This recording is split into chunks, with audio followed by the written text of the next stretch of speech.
Estou de volta para dar continuidade à tradução de Gênesis 1:1 com o tema Trindade. No último vídeo, no vídeo passado, eu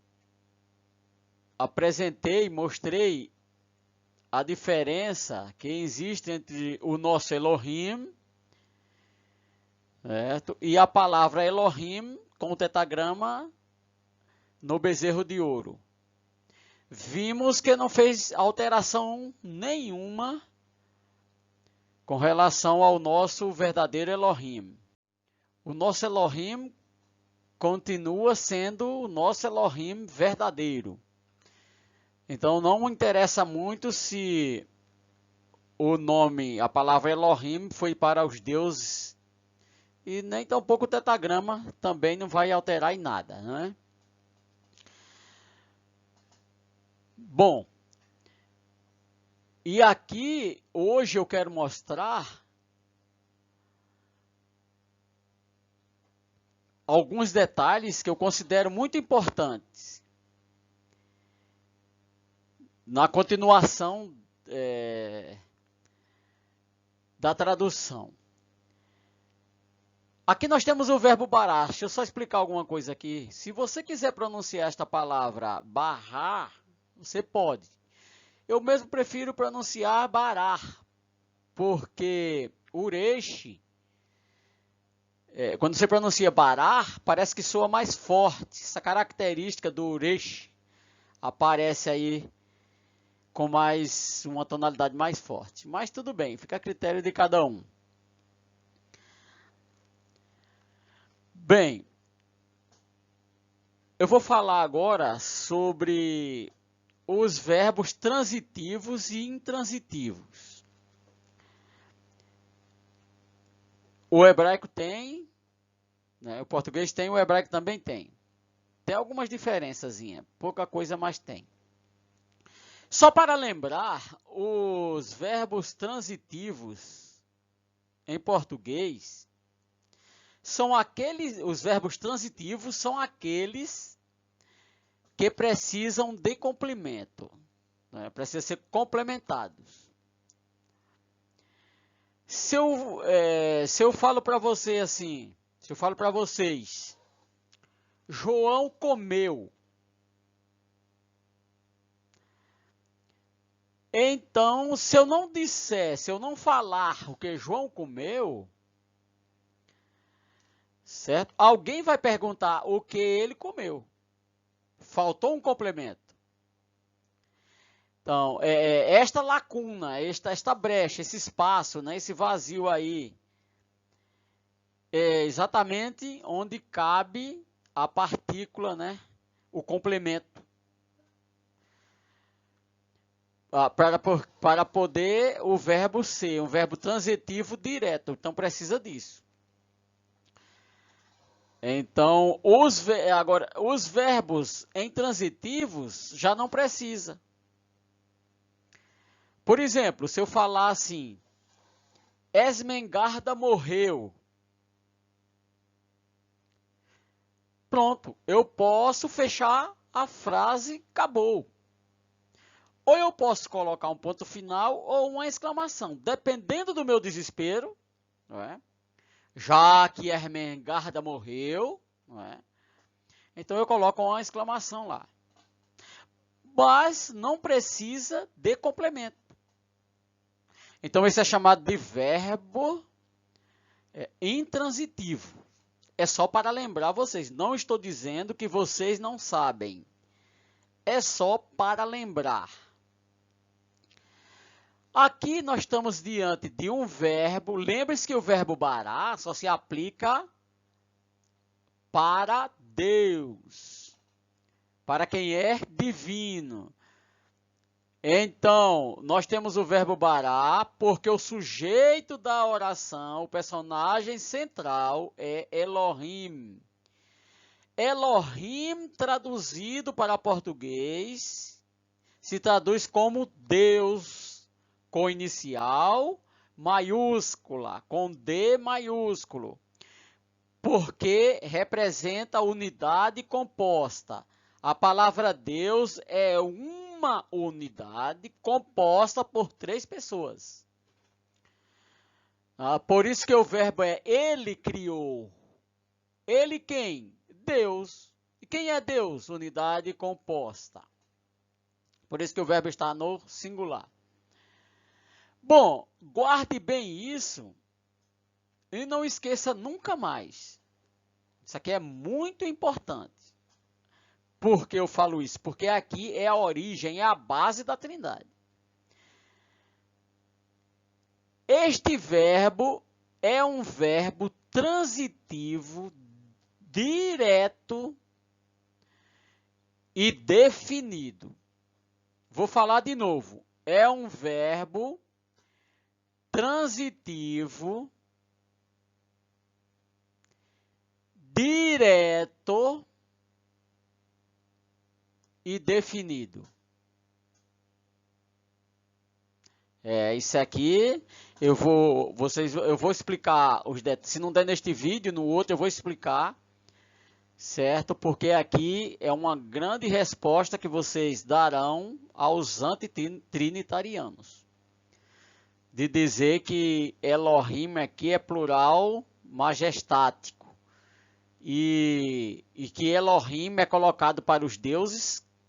Então usa essa expressão, né, para dizer que aqui simplesmente não é plural e não tem 3 pessoas aqui. E vocês vão afirmar que sim.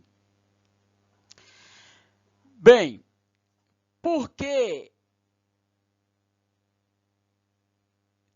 o verbo está... Por que ele é assim? Porque bará significa criar. Criar do nada, como eu já falei. Quem cria, cria alguma coisa. Ou quem criou, criou alguma coisa. E para que não fique incompleto, é necessário que apareça o indicador de objeto direto. Esta partícula aqui, você não vê em português. Lá nós sabemos que o verbo estar, se ele é transitivo, direto ou indireto, pelo contexto. Aqui nós temos um indicador de objeto direto. Como que lê isso aqui? É o Aleph, como vocês já conhecem, é mudo. A vogal embaixo, tsere, que é o E. E a consoante tav, que é o T. Então nós lemos isso aqui, ó, et. Et. Isso mesmo. Et. Muito bem. Agora, isso aqui não tem tradução. Por isso, quando vocês leem a Bíblia em português, tem lá, no princípio criou Deus os céus e a terra, porque isso aqui não se traduz. Quando lemos em hebraico, nós temos que ler, nós temos que falar. Então, nós falamos o quê? Bereshit bara Elohim et.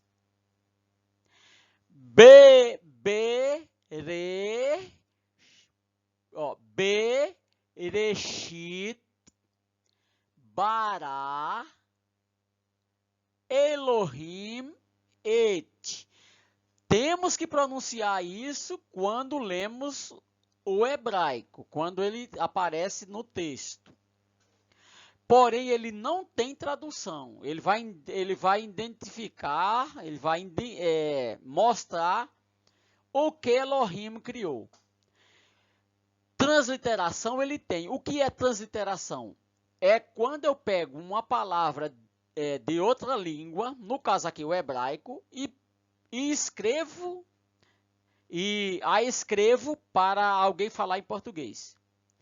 Então, eu escrevo como? Como que eu escrevo? Um A e o T. Ou seja, o A não, desculpa. O E e o T. Et. Só que não tem pronúncia. Se eu for transliterar, se eu for passar isso aqui tudo para português, se eu for escrever isso aqui tudo para português para vocês falarem, eu tenho que pegar e passar isso aqui também como E e T. Ele é um indicador de objeto direto. Porque vai dizer o que Elohim criou. Neste texto, existem dois objetos diretos que Elohim criou. Céus e terra. E para cada um aparece um indicador de objeto direto. Esse primeiro indicador aqui, o et, este primeiro indicador aqui, o et, onde estou circulando,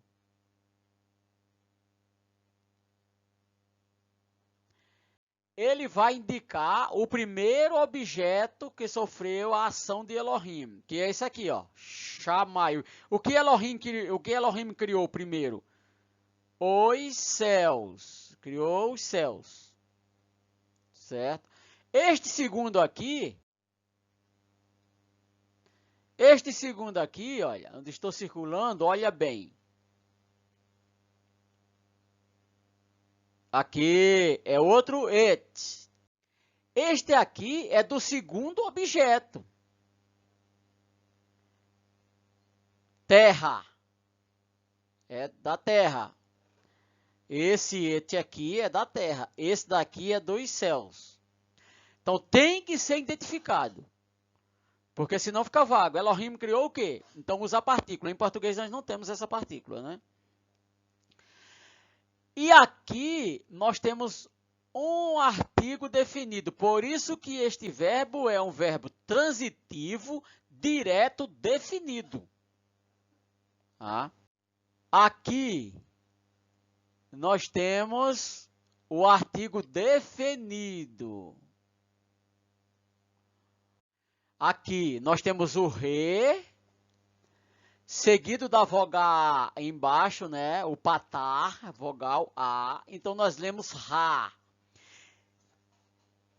Esta escrita aqui, esta consoante com esta vogal, representa o em português. Ou a em português. Agora, ele pode estar no plural ou no singular. Nós só sabemos quando analisamos o substantivo. Se o substantivo estiver no plural ou dual, ele também vai estar. Se o substantivo estiver no singular, ele também vai estar. Certo? Então, ele é representado assim. É um artigo definido, ele vai definir. Em português, vocês lembram, nós temos os, as, né? São artigos definidos. Uma, uns, né? E umas são artigos indefinidos. No hebraico não existe artigo indefinido. Hebraico e grego não tem. Quando você vai ler uma palavra em hebraico que não tem o artigo definido, quando você passá-la para português, traduzir para português, você coloca o artigo indefinido, certo? A expressão é... Não tem o artigo, mas eu falo assim, bait, bait é casa. Se eu não colocar o artigo, eu posso traduzir como uma casa. Se eu colocar o artigo, não pode, jamais. Tá? Então, essas são regras do hebraico, certo? No próximo vídeo, eu darei continuidade e vou explicar mais detalhes, né? Não esqueça de inscrever-se no canal, fazer seus comentários e ativar o sininho para receber novas notificações. Até o próximo.